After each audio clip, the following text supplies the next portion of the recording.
Okay, time for a My Maine Gardens raised bed update. Oh my gosh, you guys, the raised beds have exploded. It's insane.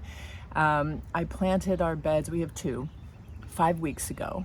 And we've got tomatoes, peppers, cucumbers, Swiss chard, kale, and then I put in some radish seeds.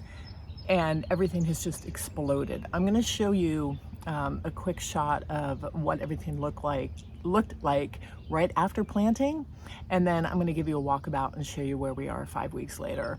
And I'm hearing this from a lot of growers this year, that everybody's gardens, not everybody, but gardens are doing well. Why?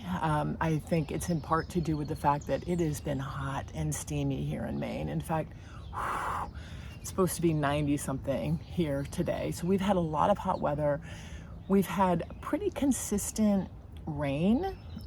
We haven't had days and days and days and days of rain for the most part, but we've had some good rain and some good heat, and everything's going and growing, and everything's going and growing early this year.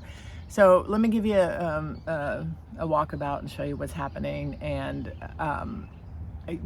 stay tuned, subscribe to the channel, and I'll give you another update in a couple of weeks. Thanks for hanging out.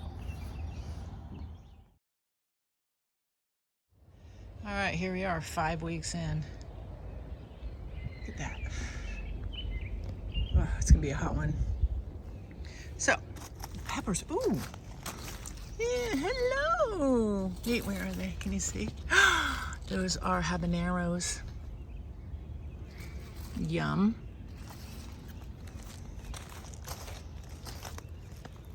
And tomatoes are happening. More peppers happening. There's a jalapeno in there. Where? I get you a good shot. There we go.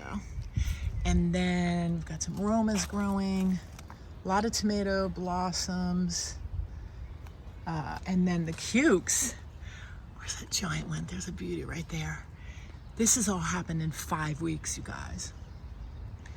Now, I will tell you, because I have a lot of plants, I've got radishes down there I need to pull out and then reseed. I have been pruning back, clean that up a little bit, some of the tomatoes. So I pruned the lower stems, you can see there,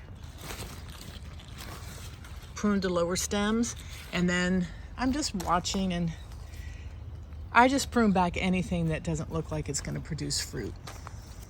Any leaf. I go through every day and check. Part of the reason I do that is to divert energy from foliage into fruit, but also because I've planted a lot in here and I know I've done that. I want to be sure there's good airflow and air circulation. So I even cut off some of the cucumber leaves just to allow for better airflow. But I've been trellising these cukes up, and so far, that's working pretty well. But look, all over here. And this side, you can see the bottom of the bed and the cukes just going up, up, up, up, up. And I just keep adding more ties. So hopefully they'll carry on up this trellis. That's good for airflow as well, and helps when you have limited space to kind of trellis things up. But yeah, we've got a lot of growth and flowers and good things happening. And then more tomatoes in here, radishes I got to pull out pretty soon. Tomatoes, tomatoes, tomatoes. The kale, Swiss chard. And yeah, it's getting a little crowded in here, so I am being careful to trim things back to allow for airflow. So that's our 5-week update. Subscribe to the channel, I'll keep you posted. Thanks for hanging out.